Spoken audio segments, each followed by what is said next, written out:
여러분 안녕하세요. 반갑습니다. 오늘 하루도 하나님의 귀한 사랑과 성령님의 인도하심을 따라 우리 모두가 은혜와 진리 안에서 승리하는 귀하고 복된 날이 되기를 바랍니다.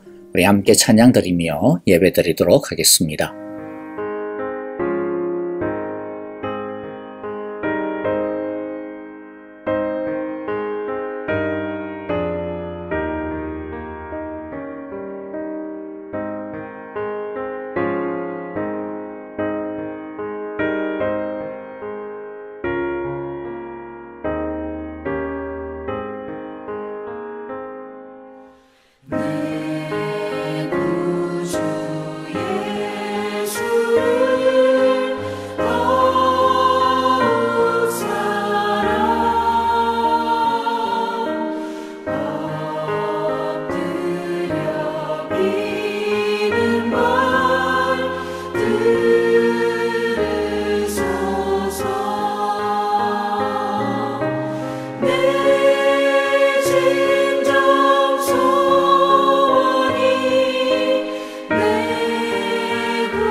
자, 오늘의 말씀은 열왕기상 마지막 22장입니다. 우리 함께 읽을 내용은요, 어제 우리가 읽었던 내용 다음부터 읽도록 하겠습니다.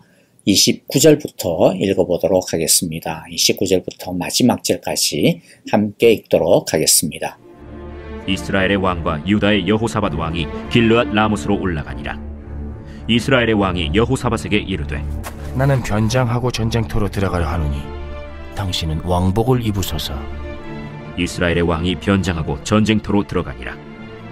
아람 왕이 그의 병거의 지휘관 32명에게 명령하여 이르기를, 너희는 작은 자나 큰 자와 더불어 싸우지 말고 오직 이스라엘 왕과 싸우라. 병거의 지휘관들이 여호사밧을 보고 그들이 이르되, 이가 틀림없이 이스라엘의 왕이라 하고 돌이켜 그와 싸우려 한즉 여호사밧이 소리를 지르는지라. 병거의 지휘관들이 그가 이스라엘의 왕이 아님을 보고 쫓기를 그치고 돌이켰더라. 한 사람이 무심코 활을 당겨 이스라엘 왕의 갑옷 솔기를 마친지라. 왕이 그 병거 모는 자에게 이르되 내가 부상하였으니 내 손을 돌려 내가 전쟁터에서 나가게 하라 하였으나 이날에 전쟁이 맹렬하였으므로 왕이 병거 가운데에 붙들려 서서 아람 사람을 막다가 저녁에 이르러 죽었는데 상처에 피가 흘러 병거 바닥에 고였더라. 해가 진력해 진중에서 외치는 소리가 있어 이르되 각기 성읍으로 또는 각기 본향으로 가라. 왕이 이미 죽음에 그의 시체를 메어 사마리아에 이르러 왕을 사마리아에 장사하니라. 그 병거를 사마리아 못에서 씻음에 개들이 그의 피를 핥았으니 여호와께서 하신 말씀과 같이 되었더라. 거기는 창기들이 목욕하는 곳이었더라. 아합의 남은 행적과 그가 행한 모든 일과 그가 건축한 상하궁과 그가 건축한 모든 성읍은 이스라엘 왕 역대 지략에 기록되지 아니하였느냐. 아합이 그의 조상들과 함께 잠에 그의 아들 아하시야가 대신하여 왕이 되니라. 이스라엘의 아합 왕 제4년에 아사의 아들 여호사밧이 유다의 왕이 되니 여호사밧이 왕이 될 때 나이가 35세라. 예루살렘에서 25년 동안 다스리니라. 그의 어머니의 이름은 아수바라 실히의 딸이더라. 여호사밧이 그의 아버지 아사의 모든 길로 행하며 돌이키지 아니하고 여호와 앞에서 정직히 행하였으나 산당은 패하지 아니하였으므로 백성이 아직도 산당에서 제사를 드리며 분향하였더라. 여호사밧이 이스라엘의 왕과 더불어 화평하니라. 여호사밧의 남은 사적과 그가 부린 권세와 그가 어떻게 전쟁하였는지는 다 유다 왕 역대 지략에 기록되지 아니하였느냐. 그가 그의 아버지 아사의 시대에 남아있던 남색하는 자들을 그 땅에서 쫓아내었더라. 그때 에돔에는 왕이 없고 섭정 왕이 있었더라. 여호사밧이 다시스의 선박을 제조하고 오빌로 금을 구하러 보내려 하였더니 그 배가 에시온 게벨에서 파손하였으므로 가지 못하게 되매 아합의 아들 아하시야가 여호사밧에게 이르되 내 종으로 당신의 종과 함께 배에 가게 하라 하나 여호사밧이 허락하지 아니하였더라. 여호사밧이 그의 조상들과 함께 잠에 그의 조상 다윗 성에 그의 조상들과 함께 장사되고 그의 아들 여호람이 대신하여 왕이 되니라. 유다의 여호사밧 왕 제17년에 아합의 아들 아하시야가 사마리아에서 이스라엘의 왕이 되어 2년 동안 이스라엘을 다스리니라. 그가 여호와 앞에서 악을 행하여 그의 아버지의 길과 그의 어머니의 길과 이스라엘에게 범죄하게 한 느밧의 아들 여로보암의 길로 행하며 바알을 섬겨 그에게 예배하여 이스라엘의 하나님 여호와를 노하시게 하기를 그의 아버지의 온갖 행위같이 하였더라.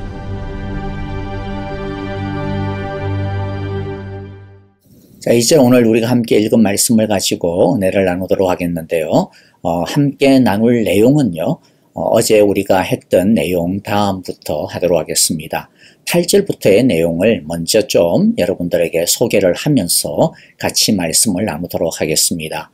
우리가 1절부터 7절까지의 내용을 잠깐 살펴보면 이스라엘과 아람 사이에 전쟁이 벌어졌는데 그때 이 유다 왕 여호사밧이 함께 동참을 하게 되어지는 것을 보게 되어집니다. 그때 여호사밧이 하나님께 물어보자 이러면서 선지자들을 갖다가 부르게 됐죠. 그래서 400명의 선지자들이 나왔지만은 그러나 그들은 한결같이 모두가 다 길르앗 라모스로 올라가서 싸우게 되면 이기게 될 것이다 라고 하는 그러한 예언을 합니다. 자, 보니까 여호사밧은 신앙적으로 완전히 어두운 사람은 아니었던 것 같아요. 그래서 그는 이 400명이 하는 예언만 듣고는 좀 뭔가 불안전하다. 너무 이 400명이 똑같은 말을 하는데 그러면서 여호사밧은 아합에게 다른 사람은 없냐라고 이야기를 하지요. 그랬더니 아합은 아주 싫은 얼굴이 되어가지고 선지자가 하나 있기는 있는데 그 사람은 항상 나쁜 쪽으로 예언을 한다고 그러면서 부르기를 별로 그렇게 좋아하지 않습니다. 하지만 여호사밧은 아합에게 그런 소리 하시면 안 되죠. 하나님의 말씀을 들을 때는 좋은 말이나 칭찬의 말만 들으려고 해서는 안 되고 오히려 책망이나 징계의 말씀도 들어야 되는 거 아니겠습니까? 이러한 뜻으로 그 선지자를 부르자라고 이야기를 합니다. 이런 것을 보면 여호사밧은 상당히 바른 신앙을 가진 왕임을 볼 수가 있어요. 하지만 그의 실수는 무엇이냐 하면 너무 목표지향적이라는 겁니다. 그래서 아합의 정체를 이 여호사밧은 제대로 보지를 못했습니다. 아니 어쩌면 알았음에도 불구하고 일부러 일부러 아합의 그 실체를 갖다가 정직하게 보기를 싫어했던 것인지도 모르겠어요. 아니 어떻게 보면 이 정도는 내가 알아서 감당할 수 있어 라고 하는 자신감이 있어서 그런지도 모르겠습니다. 근데 어쨌든 이 아합을 너무 믿어가지고 아합을 따라가다가 결국에는 망하게 되어지죠. 미가야를 데리고 간 왕의 신하 내시가 미가야에게 제발 이번에는 왕에게 길르앗 라못에게 가서 이긴다고 말을 좀 해달라고 신신당부 부탁을 하지만은 그러나 미가야는 그런 말을 거부하고 자신은 하나님이 주시는 말만 하겠다라고 이야기합니다. 미가야는 아합에게 세 가지 단계로 예언을 합니다. 첫 번째는요, 거짓 예언을 조롱하는 예언을 합니다. 미가야는 처음에는 거짓 선지자들과 똑같이 이야기를 합니다. 그러나 진지하게 그렇게 한 건 아니고요. 조롱하는 투였습니다. 네가 듣고 싶은 거 듣고 싶어? 그러면 나도 얼마든지 그렇게 할 수 있다라고 하는 그러한 투인 것이죠. 인간적으로 생각하면 얼마든지 사람들이 좋아하고 기뻐하는 예언을 해줄 수 있다라는 거예요. 하지만 그게 하나님의 말씀이 아니다라고 이야기하는 것입니다. 미가야는 너무나도 정확하게 그 다음에 두 가지 예언을 갖다가 진지하게 전합니다. 하나는 환상으로 본 전쟁의 결과였습니다. 그는 이스라엘이 목자가 없어서 모두 평안히 집으로 돌아오게 될 것이다. 우리가 생각할 때는 목자가 없으면 막 이렇게 중군하고 막 쫓겨나고 엄청나게 혼란스러울 것 같은데 오히려 편안하게 귀가할 거라고 이야기하죠. 거기서 의미가 뭡니까? 결국 이번 전쟁은 순전히 아합의 욕심 때문에 일어난 일이라고 하는 것을 말해주는 겁니다. 또 다른 하나는 미가야가 하늘로 가서 하나님의 보좌 앞에서 일어난 일을 본 환상을 갖다가 가지고 이야기합니다. 하나님의 보좌 앞에서는 천사들이 모여 회의를 하고 있었어요. 그 회의의 주제가 뭐냐면 아합을 어떻게 하면 전쟁터에 끌어들어가지고 죽게 할까라고 하는 것이죠. 여러분 이건 진짜 그렇게 된 그런 일이 일어났다라는 것이 아니라 그냥 하나의 환상입니다. 하나님께서는 이 모래시계가 끝난 아합을 길르앗 라못으로 데리고 가가지고 죽일 방법을 묻습니다. 이때 여러 가지 제안들이 나오는데 한 영이 나오더니 자기가 거짓말하는 영이 되어서 거짓 선지자들 속으로 들어가가지고 아합을 꿰겠다라고 하는 거죠. 그랬더니 하나님께서 말씀하시기를 너는 꿰겠고 반드시 이루게 될 것이다. 자, 다시 말씀드리지만 이건 뭐 진짜로 천상에서 그러한 어떤 회의가 일어났다 그런 뜻이 아니라 아합의 이러한 욕심, 그래서 결국에는 이것으로 말미암아 너가 망하게 될 것이다, 죽게 될 것이다 라고 하는 것을 이야기해 주기 위해서 말씀하시는 겁니다. 하나님께서는 미가야 선지자를 통해 앞으로 되어질 일들을 다 보여주셨습니다. 알게 해주셨습니다. 심지어는 앞으로 어떤 일이 벌어질 거 너무나도 명백하게 알게 해주셨어요. 이것은 하나님께서 아합에게 보이신 엄청난 자비와 은혜입니다. 왜냐하면 아합이 여기서 살 수 있는 길을 말씀해 주신 것이나 마찬가지잖아요. 아합이 살 수 있는 것이 무엇입니까? 길르앗 라못에 대한 욕심만 포기하면 되는 것이었습니다. 그것을 버리고 이 전쟁을 그만두면 되는 것이었어요. 하나님께서는 그것을 그만두라고 지금 말씀하고 있는 것입니다. 하지만 아합은 이미 욕심에 중독되었기 때문에 결과를 전해주고 선지자들이 한 목소리를 내는 이유를 다 설명해 줬는데도 불구하고 아합은 그 정확한 하나님의 말씀을 들어도 자기 생각을 바꾸지를 않았습니다. 자기 욕심대로 행한 것이죠. 그러므로 아합이 전쟁에서 죽게 된 것은 하나님께서 일부러 아합을 갖다가 끌려다가 아니죠. 무엇 때문에 죽습니까? 자기 욕심 때문에, 자기 죄악 때문에 죽습니다. 그러므로 말씀을 따르지 아니하고 자기 욕심을 따라가는 길은 결국에는 패망의 길로 빠지는 것임을 우리 모두가 기억하기를 원합니다. 자, 그런데 놀라운 것은 미가야가 이렇게 정확하게 하나님의 뜻을 보여줬는데도 불구하고 여호사밧은 아합과 함께 전쟁터로 나간다라는 사실이에요.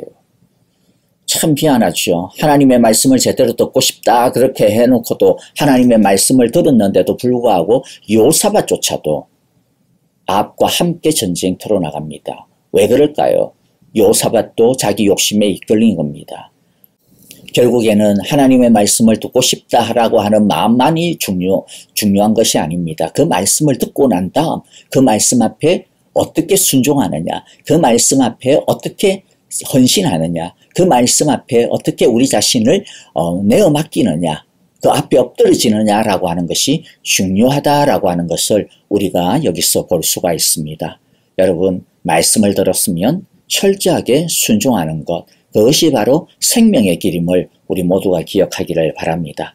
자, 이제 전쟁이 터졌는데요. 아합은 왕이 아닌 것처럼 변장을 하고 출전을 하죠. 일종의 꾀를 낸 겁니다. 반대로 여호사밧은 왕복을 입고 전쟁을 하러 나갔습니다. 아람 왕은 지난번처럼 망하지 않으려면 다른 사람들보다 아합 한 사람만 죽이면 전쟁이 끝날 거라고 생각을 하고, 그래서 아합 군대로 하여금 오직 그냥 왕만 죽이라 그렇게 이야기했어요. 그런데 아람 군대는 여호사밧이 이스라엘의 왕인 아합인 줄 알고 집중 공격을 하죠. 여호사밧이 놀라서 소리를 지는 것을 보고 이게 아합이 아니구나 라고 하는 것을 깨달았습니다. 자, 이렇게 보면 아합이 꾀를 낸 것이 참 성공하는 것처럼 보입니다. 그런데 어떤 사람이 쏜 활이 우연히 그 수만 명의 군인들 중에 하필이면 아합에게 맞았어요. 그것도 갑옷 사이에 솔깃에 그 갑옷을 뚫고 그 작은 틈을 갖다가 비집고 솔깃에 화살이 꽂히게 되었어요.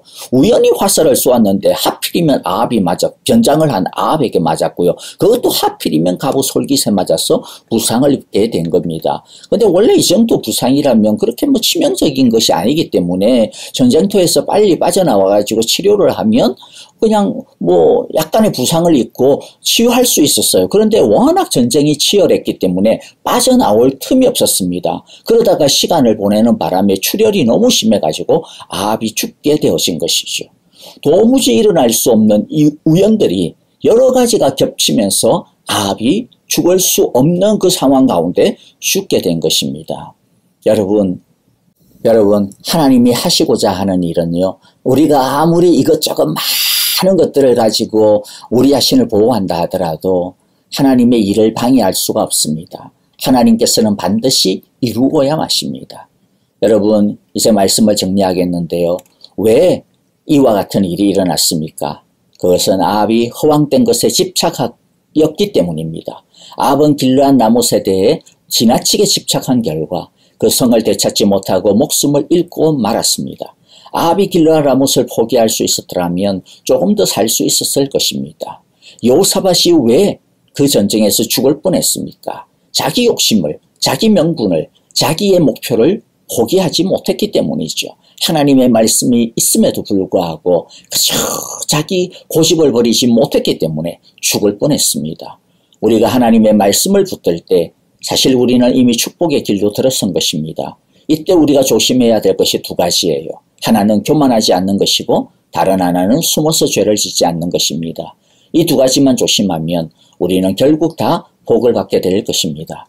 다른 사람이 잘 되는 것을 시기하여 질투하지 말기를 바랍니다. 내 것 때문에 집착하지 말기를 바랍니다. 그러면 언젠가 우리 모두에게 하나님은 하나님의 일을, 하나님의 뜻을 이루어주고 말 것입니다.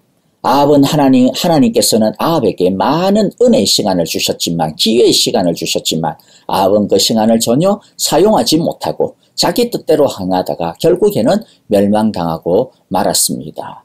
여러분, 거짓 말씀을 따르지 말아야 합니다. 우리는 자기 귀를 즐겁게 해주는 사람이 바른 선지자가 아니라는 것, 바른 말씀이 아니라고 하는 것을 깨달아야 합니다. 오히려 우리 자신을 하나님 앞에 세우는 것, 그리하여서 우리 자신을 부끄럽게 하는 것이 바로 하나님의 말씀입니다. 신앙은 한번 하나님의 말씀을 들었으면 거기에 자신의 모든 것을 다 걸어야 하는 것입니다. 그래야 살 수 있습니다. 우리 모두 말씀의 줏대가 없고 말씀의 중심이 없어서 이리저리 흔들렸던 아합처럼 되지 말고 우리의 믿음의 절개를 지키고 오직 하나님의 말씀 앞에서 우리 자신을 바르게 하고 굳게 세우는 믿음의 사람들이 다 되시기를 간절히 바라고 축복합니다. 아멘. 자, 오늘 우리에게 주신 말씀들 좀 길었긴 하지만은요, 함께 생각하시면서 기도하기를 간절히 바랍니다. 교회를 위하여, 성도님들을 위하여 기도합니다.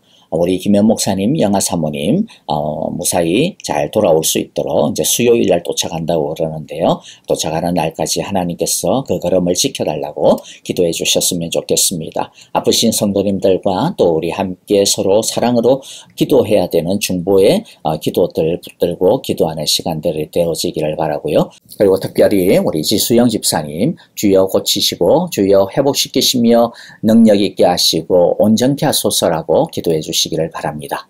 선교사님들을 위해서도 우리 함께 기도하기를 바랍니다. 함께 이 시간 찬양하며 기도하겠습니다.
큰 죄에서